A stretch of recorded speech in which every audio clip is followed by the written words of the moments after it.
Hey everybody, this is the Ladies and Greats episode of Heighten Your with Sean Green. I got Mr. Andrew Bolton, all the way from Jersey. He's the CEO of Tech Rescue, a leader of human-led tech support for seniors and small businesses with a deep expertise across tech, customer success, scaling startups. He brings a sharp lens to the future, technology, and its human impact. Mr. Andrew, welcome to the show. I had a really great conversation before we got started, and just a pleasure to meet you. And just, I mean, Pleasure. you bring that energy, that fire, man. I'm just it's really excited, man, to have you on the show and here to It's a bless the pleasure. High 66 family, man. It's absolute pleasure to be here. Great talking to you before. We're definitely on the same page, and glad we're glad and privileged to be here tonight. Yes, sir. Yeah, man. It's a blessing, to be able to, be in the presence of somebody, even though we not in physical presence, but to be in the energy of somebody that's like-minded, that has that tenacity and that strength and that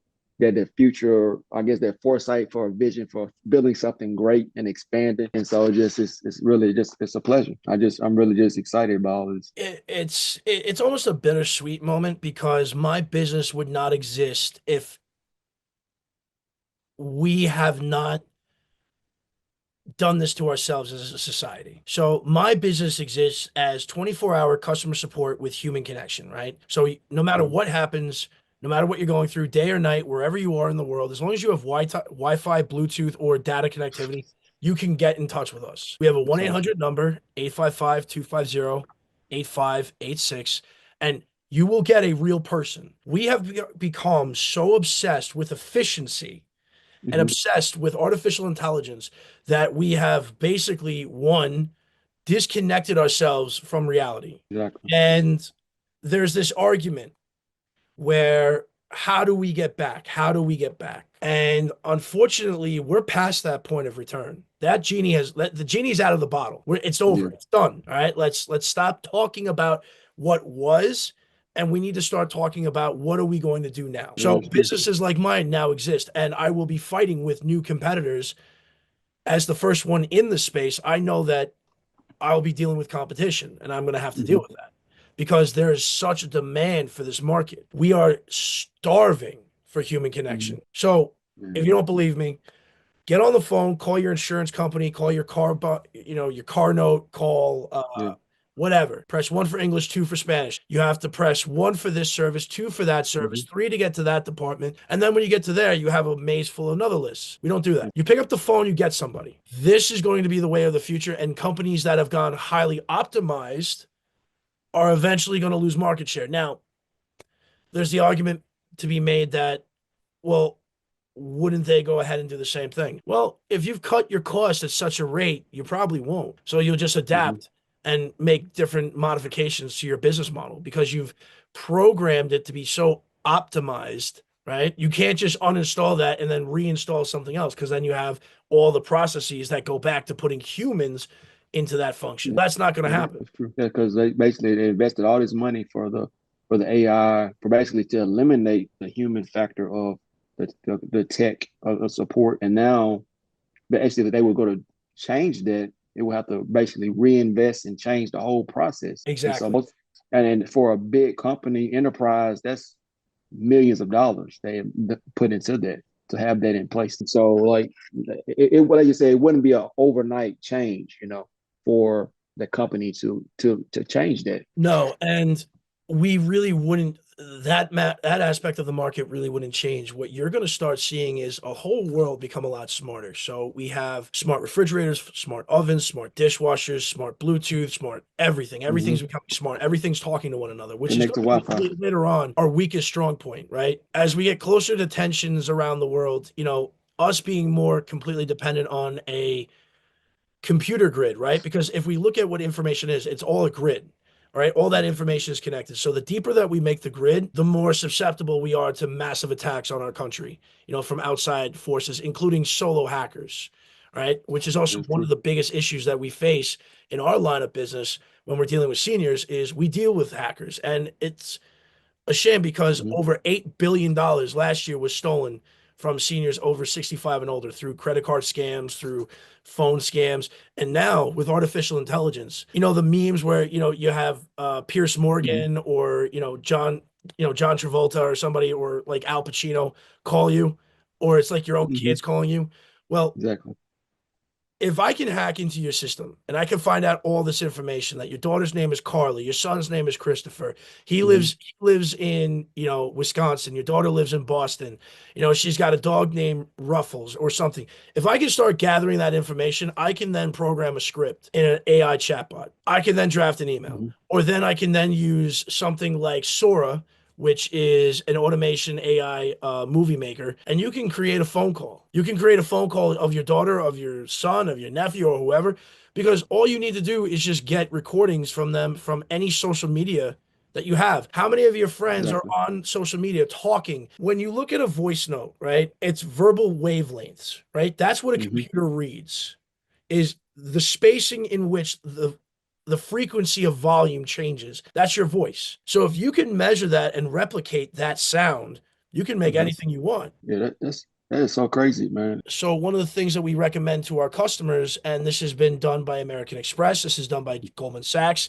this is done Mhm. by many security teams, is that if you ever feel that this might be a situation that your family comes under, your family needs to have a secret code word. It could be the Hmm. most ridiculous thing in the world, whether or not bikini bottom. If Hmm. you feel that that person is not the person that should be on the phone, all you have to do is say the trigger word. And if they do not respond to the trigger word, like bikini bottom, SpongeBob, or Bikini Bottom, Hmm. Patrick, um, Krabby Patty. It's like a safe word, that you have Exactly. between each other. Like, I got you. That's something that you can easily implement, and it's something that can be written down on a phone. It can be something that you put into wherever. Hmm. There is a lot of ways that you can protect yourself because the criminals are getting smarter. Wow. That is because you was talking about the seniors being scammed out of so much money. Maybe I thought about, or maybe I thought about the movie Jason Statham done about a couple years ago, The Beekeeper, and that was the Mhm. whole premise of the movie. A whole team of hackers that Yeah, was stealing out of money from seniors. Had a whole call center, and that was stealing millions of dollars. yeah. There are unfortunately there are scams, which is why we Hmm. recommend that when a loved one is looking to make a purchase, you easily can just take a look at the website, validate it for yourself, make a phone call. If you take 10 seconds and Hmm. just give it a shot, give it a call. If it feels weird, trust your gut. Yeah, exactly. I look at it this way. I built my company because my father didn't know how to forward an email and my grandmother kept asking me, how to post pictures on Facebook. So Mhm. that's where the company started from. So I want to ask. I know the biggest focus for your business is seniors. So, and I've been thinking about like, I know you was talking about they calling about video games, but one thing I was just thinking about, I was just looking at my watch. I was like, and my question is like, how, are they calling about wearable technology? How can, So how can that help in the next 5 years? How do you see that, affecting the consumer business in the next 5 years for as wearable technology and to transform with senior care? that's a really good question. And the answer to that is really simple. Over the next 5 to 7 years, 43.3% of all doctor visits are going to be done by telehealth. That's the CDC's wording. Where we look at technology, 34% of all seniors in the United States, 65 or older, have wearable technology, Apple Watches, Garmin watches, Mhm. earbuds, Life Alert. AARP gave out that number last year, and it's increasing by 17% year over year. Wow. Smartwatches had increased 29% in terms of purchasing of last year, in terms of the Hmm. holiday season. All smart devices in the next 2 to 3 years are going to have some form of blood reading to it whatsoever. So all you need is a microscopic needle or a scratch embedded system that can read the blood sugar level. So let's say your Apple Watch at the very round action of the Yeah. Apple Watch, a small little needle comes out and pricks you and Yeah. reads your blood sugar. That in tune will be then sent to your Yeah. doctor and all of your medical information sent in real You talking about time. like that, the little circle? We already have the theory tested in the diabetics. The Ozempic patch, Hmm. that's already been tested. Every medical test is a test on something else. So when we see something being Yeah. introduced to the market, we're seeing the testing of that concept being introduced to the market. So Yeah. We have That makes a lot rings of sense. now that read blood pressure. You know, you wear your ring and it reads your blood Hmm. pressure. We are And now you sleep too. It tell you your sleep pattern, sleeping pattern, exactly. sleep So apnea, and all that type of stuff. exactly. So Mm. last year we saw the average 65-year-old spend $989 last year in just technology alone. The problem that we are starting to see in the market is not the appetite for technology. That has tremendous growth. We're Mm. expecting $17 trillion in the next 5 years alone in that. And that's just for seniors on technology. That's just wearable technology in total. Wow. Okay, that's crazy. The problem that we're seeing in the market is cannibalization. What do you mean When by that? iPhones used to come out, there was about a 2.3 year waiting period between each iPhone. Okay. We're now seeing an 8 month turnaround on iPhones. Yeah, that's so true because I already see videos on YouTube talking about the 17 because they send the 17 out to the people that have the channels, for they can promote it and talk about it. Exactly. You Yeah. just got done launching the 16. I mean, What I have literally just watched the 17 video last week, literally. so then the question has to be, what did you invent? And they got a machine. But that's where my Yeah. business is taking off again because Hmm. people are tired of the same thing over and over again and you telling me it's new. It's not new. Yeah, it's not. It just it's really just a few changes, but mainly it's the software, not the hardware that's changed. Exactly. Yeah. Exactly. So we're we're at a point where we're seeing the pendulum start to swing back. We've gotten so efficient at making cheap and quick Hmm. that we're now getting tired of cheap and quick. Yeah. All right, that makes sense. For example, new car sales are plummeting. They're the worst they've ever been. Why would you buy them? A freaking car is $80,000. But you're getting $80,000 for what? What new has there? What have you done? What new is there? The styles all suck, in my opinion. I can't Hmm. tell the difference between a Hyundai, a Honda, a Nissan. I can't tell the difference between They don't anything. have there's no style no more. All right, Yeah. Teslas. I didn't like Teslas when they came out. I'm a big V black boy. I had a Charger SE. I had a Charger SE growing up. I had a '73 Charger. I was a big Beautiful. boy. I was a big black boy. I grew up Hmm. Detroit Iron. So Yeah. nah, no, Tesla, no, we ain't doing electric. I'm sorry. If you look at what's being presented and what's being bought, the Hmm. numbers don't lie. How do you know the market's doing well or good? Well, go to the grocery store and watch what people actually walk out with. Are their carts full or is it one or two bags? True. Not full because you can't. It's too expensive to fill it up. Exactly. Exactly. So the other Yeah. aspect of being a good entrepreneur is also knowing your timing. We were looking to expand into Europe, but with the tariffs the way they are and the way the American sentiment is in terms of purchasing power, I'm not Mm. taking that risk as a CEO and putting my company at risk because Exactly. my base of operation is America. My Hmm. employees are American. All of my work is American. If I Yeah. don't have comfortability at home, if my American consumer is not comfortable, I am not risking going overseas. To expand it, yeah, another I'm market, a new staying market, new here and territory. we're circling the wagons around our customers. Yeah. I mean, because word of mouth and advertisement is only going to expand right here. Exactly. Plus the other 300 fact million is, people here. plus the other fact is that America needs help and we're here to help. Yeah, you're right. So what are the biggest tech support challenges facing small business today, and how can they overcome them efficiently? The first thing, the small business challenge, and I touched a little bit on this, is what's your core value? Like, Yeah, what is it that's that always you believe? What important. is it that you're trying to say? What is it that you believe in? Because Mhm. Tech Rescue, we do not have bots to solve problems. We don't have mazes. We don't have bots. You call us, you get a real person. I don't want to hear anything less than I spoke Yeah, to somebody on the phone. Okay, I will that's never. I beautiful. don't want to Like hear I hate anything less. calling. It takes you 10 minutes to get to a real person. Sometimes you never can get to a real person. Most I time you don't want call to hear places. that on any call. And I watch our times very carefully. I get a weekly Hmm. report and I say, why are we lagging in these times? Like, if we need to hire somebody, we'll hire somebody. Yeah. But you as the customer come first. So that's your core value. The next aspect that small businesses are dealing with is we have way there's way too much competition that everybody's trying to compete with. Hmm. Get good at what you do. Yeah. Get very good Focus on one. get very good at one thing. And then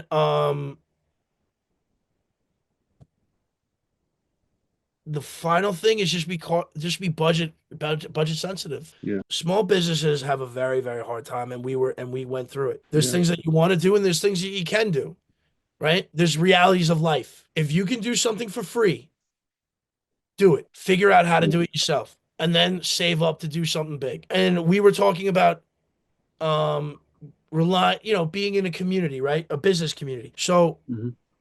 on a personal note, as a CEO, I'm going through something personal. I'm at the stage of our business where we're going to be not a small fish anymore. People are Yeah. going to know who we are. You'll be a big player. Yeah. And I'm fortunate enough to still have my mom in my life as CFO of the company. So she's not afraid to smack a frying pan upside my head when I get, a little too cocky. Yeah. So my inner circle is very small, and I appreciate that and I love that. That's important. Where you, as a business owner, have to be mindful of is where you're going is not where everybody else is going to be. Hmm. And it's hard because you want to, but at the end of the day, you're going to have to make that choice. Is not everybody's going to go along for that ride. And that's okay. That's okay. But you have to make sure that the people who are going to come along for the ride, you know, Hmm. they come along for the ride and they're good. So you Yeah. have to be very mindful of who you let into your circle and who you do. And on the opposite side of that, right, getting into that point of view is there's nothing wrong with asking for help because you'd be very Yeah. surprised at how many people are willing to lend their time, their effort, maybe some of their experience, some of their knowledge. If somebody were to come up to me on LinkedIn and say, I got this idea, what do you think? Send me a calendar invite, let me take a look at it and let me see what I think of it. Hmm. And just being open to criticism. Maybe I don't know your business well enough and you see something that I don't, but I may see something that you don't see. Yeah. You might see the blind spots. Yeah. So when somebody gives you advice, right, and you're like, oh, you don't know what you're talking about, don't take it like that. Like they may not see what you see, but you may not see what they see. Just take that with a grain of salt and just sit on it. Don't react to it. Just sit on it and think on it. The hardest thing Yeah. for me in my business when I was starting was going to mentors and going to advisors and going to people and you're presenting your thought, your heart, your soul, your Hmm. effort, and you're getting it graded. You're getting it scrutinized. You can get salty about it, or you could say, all right, let me listen to somebody who's running a multi-million dollar company, who's been, a Who's successful. our- Stop getting salty. You're Yeah. trying to get where they're sitting and they're allowing their time to help you get a seat at the table. Yeah. That's most important. Most people don't not smart enough to even do that.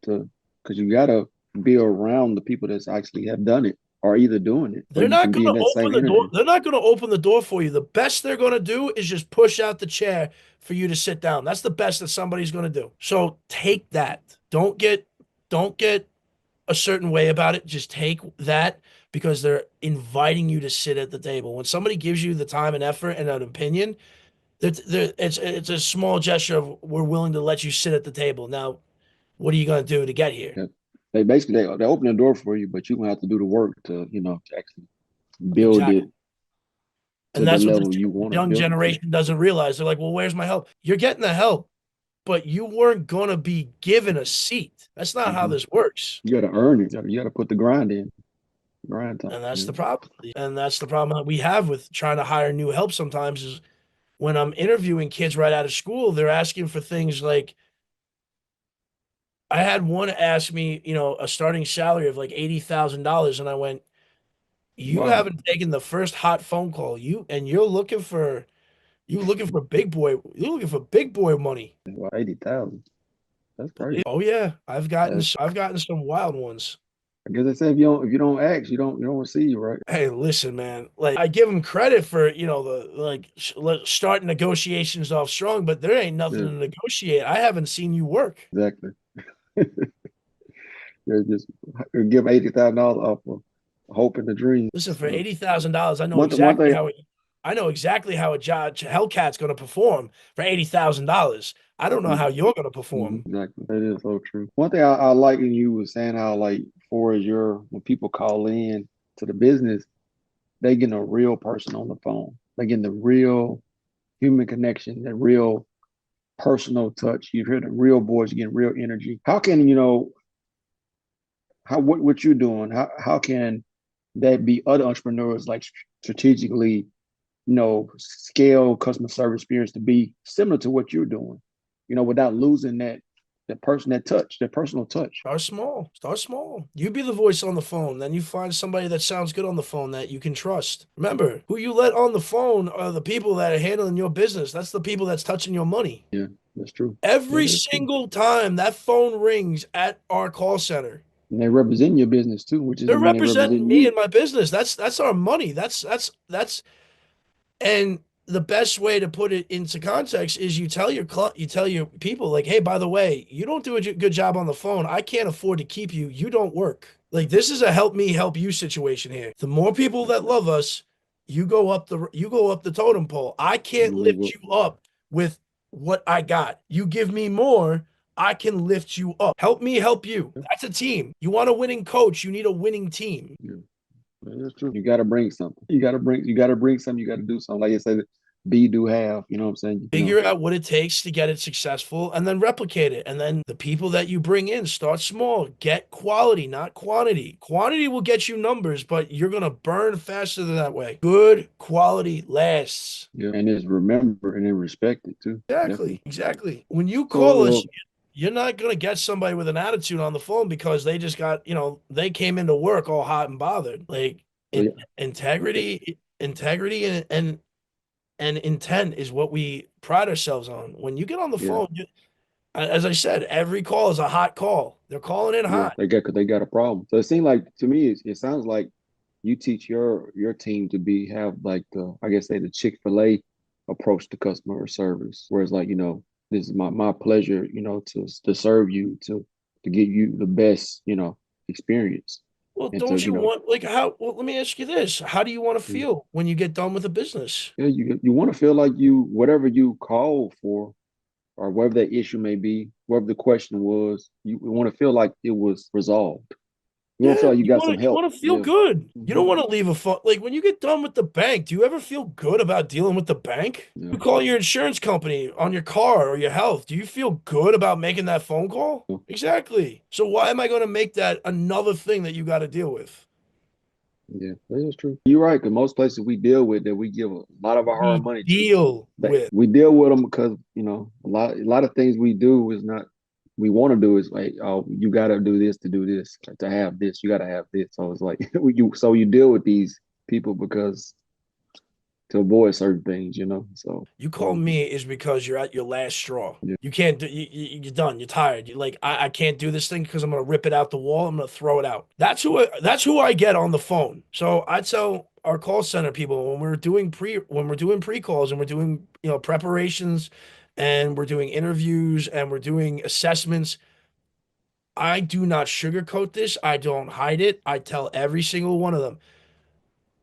That call coming in is a fastball. It's coming in at 92 miles an hour. be ready to hit it. It's coming in. That phone's Yeah. coming in. The next call is a 92-mile-an-hour fastball coming straight down the center. I don't know what to tell you. So we pay our people very well for what they do Hmm. because I believe in it. And if you're a team player, I watch out for my people and I take care of our people Yeah. because this is where corporate America has failed the American consumer and failed the American people. We Yeah. keep So true. treating our employees like our customers, and they're not. These people have jobs, they have lives.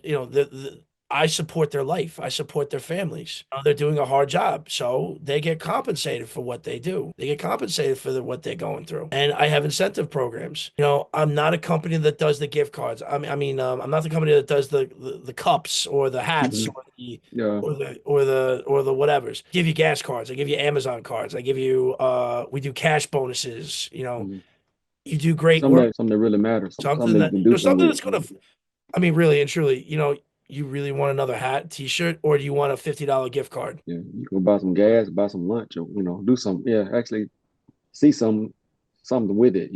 Gain something from it for yourself or for your family. Like, Gas cards cost us what? A few bucks on the, a few, what, 70% on the dollar? I can give you a $150, $200 gift card, get you a gas card. I guarantee you that's going to make your day a hell of a lot better than a hat. definitely. What I truly believe, and this goes back to your other question in terms of what businesses can do. What you give to your people is what you're going to get back. Yeah. That's true, man. I feel like, the I guess the the team is a direct reflection of the leadership. Because the questions that we have, I've worked in companies where we've had consultants, they come in. The question that one of them asked is, do you trust your leadership? It's amazing. Underperforming teams don't trust their leadership. That's true. 9 out of 10 times it's leadership. The reason why a business is failing is leadership. Yeah. You have to trust the people that you hired. Why did you hire them? I mean, the point of hiring is to expand the vision of the CEO, the leadership of the company to expand to make it better. Because you have to re-ask yourself a question. Why did you hire this Mhm. person? Because this person can do something better or faster or more efficient than you can. So then why are you second guessing it? If you hired this person to be better or faster or more productive at the thing that you can't do, then why are you standing in their way? Yeah, Then so why that did you let hire them in the first place? If you, the owner, you, the person, can do it better, faster, and more objective than they can, then why did you hire them? yeah, exactly. It was a waste in a sense. If you can do it better than them, yeah, So either A, fire them and go back to work because you're slacking off, hmm or B, stand out of their way and let them impress you. yeah, You and were impressed. You were impressed to give them a signing bonus. You were impressed to bring them onto your team. You were impressed to tell them the vision and the direction that you're looking to go. Then let them impress you. For example, the show is getting to that point. I'll leave it with a story. I hmm right now am trusting my sales team and my director of my sales team to pull off a major, major win. Major win. He's told me that he's done work, he's done big business for Disney. He's done big business for the US government. He's done big business. I mean, I checked his resume. I hired hmm a guy that I can trust that so far has not let me down yet. He's been doing his things, but this is big for me. For me, this is big. I like, yeah, you can feel it. do I trust this person to deliver what he said he could? He gave you your word. He gave you his word or their word. What he can, his experience, what he can do. So, Exactly. So this is the part where your very podcast, what do you trust? Do you trust your gut? Because if you hired them in the first place and you hmm were willing to pay for them, then what are you questioning? And then the question, Exactly. Let somebody impress you or let themselves hang themselves. yeah, you got to trust the sixth sense. You have to. People are going to do one or two things. Either they're going to impress you or they're going to do exactly what you thought they were going to do. But you cannot interfere with it. You have to step back and let them do what they're supposed to do. Yeah, exactly. So, That's it.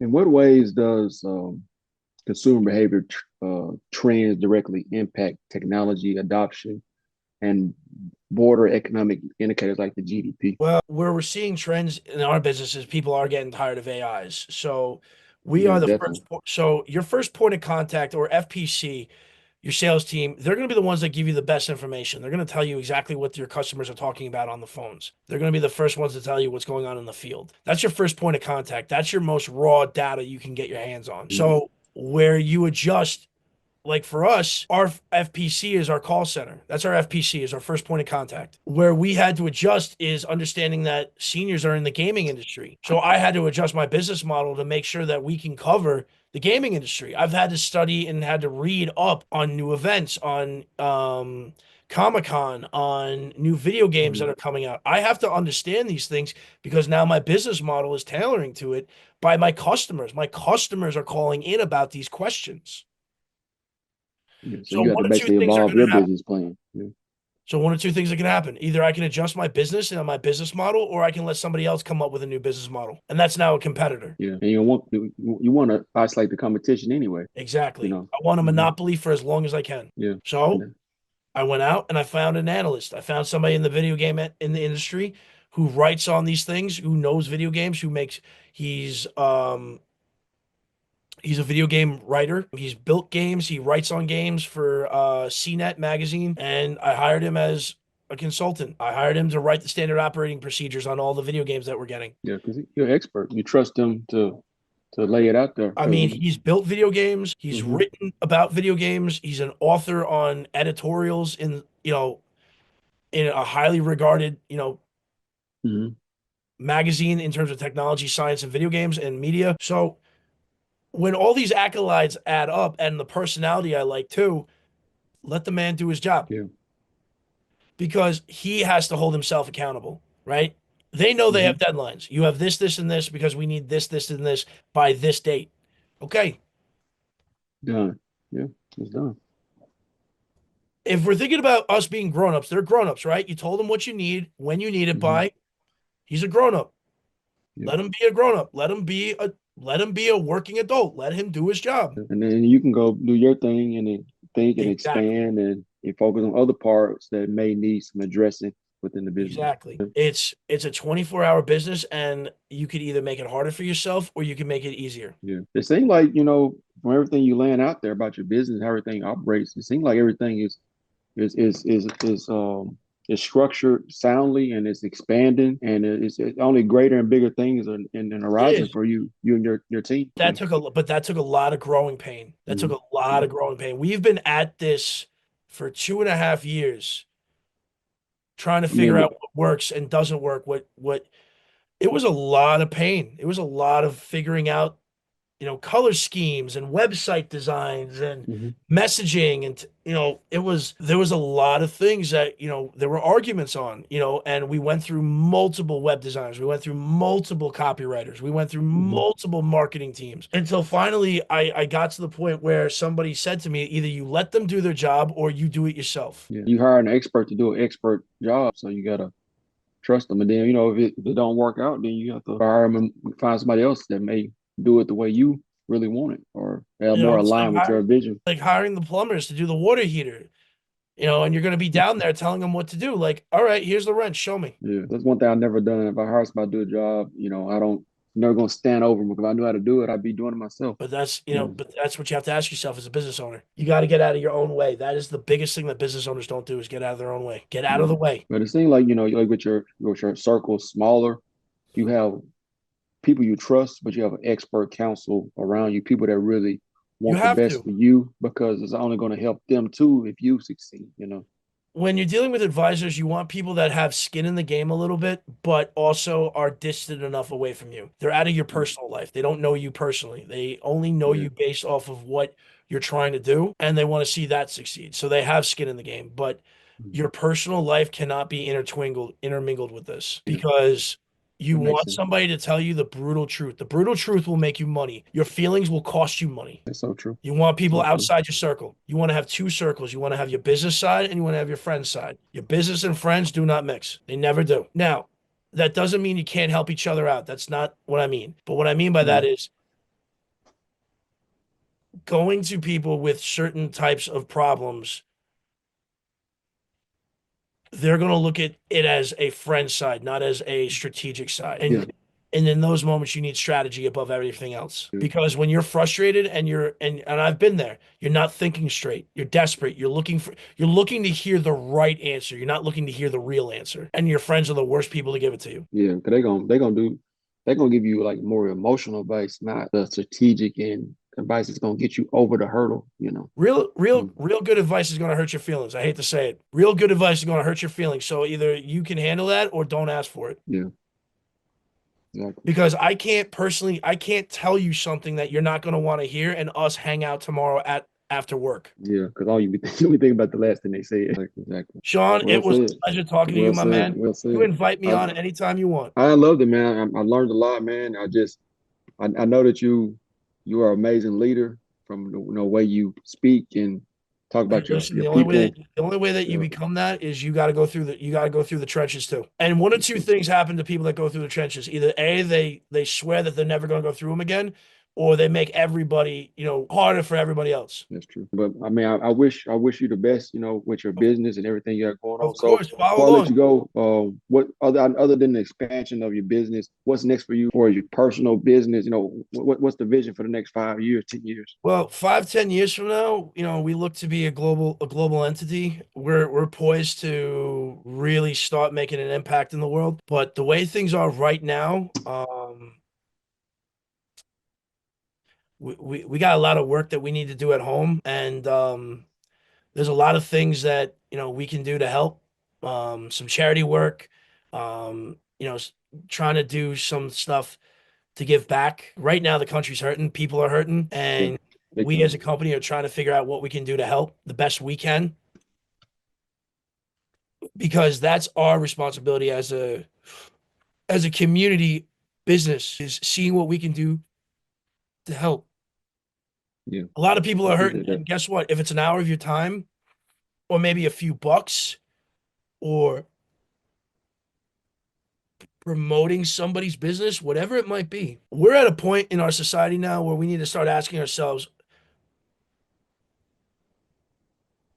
there's not going to be any more US without an us in it. Yeah, exactly. That's what people don't So realize. So true. Well said. there's no US without an us, right? Mhm. We, the people. That's not We just are the about our people. government. That's us as a family, as a community getting together and saying, yo, we're not, nobody's going to divide us anymore. We're in this together. We're all in this Yeah, together. you're right. Man, we need more people like, I feel the same way you feel, I think spreading a that lot of people, same message. I Yeah. honestly think a lot of people are coming around to this notion about this. And I think we just let nature take its course.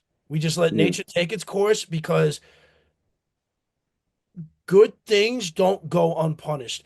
And it's nothing I say to everybody in our call sheets, is that every day try to do something nice, because you don't know what that does for somebody else. Kindness Mhm. and a good deed is contagious. Oh yeah. So true. So true. Well said. So Yeah, man. out there, there's a lot of things for some leaders out there to think about. And if you're in a position where you're not getting anything out of your business, I think you might want to start looking at yourself. Mr. Andrew, man, it's been great. Like I said, I know everybody can check you out at techrescue.io. You're on YouTube as well, Tech Rescue. You're on LinkedIn. So I mean, I just can't wait to see the growth of your business and the growth of you and Oh, personally. So it's gonna be by all good to means, see. please have, regardless of where we are regardless of where we are and what we're doing, you invite us on, we'll come on anytime. Yes, sir. Well, I appreciate it, man. It's been a pleasure. And then, like once again, y'all, this is another episode of Heighten Sixes with Sean Green, Mr. Andrew Bolton, Tech Rescue, and we'll see you guys on the next one. Much love, peace. Thank you.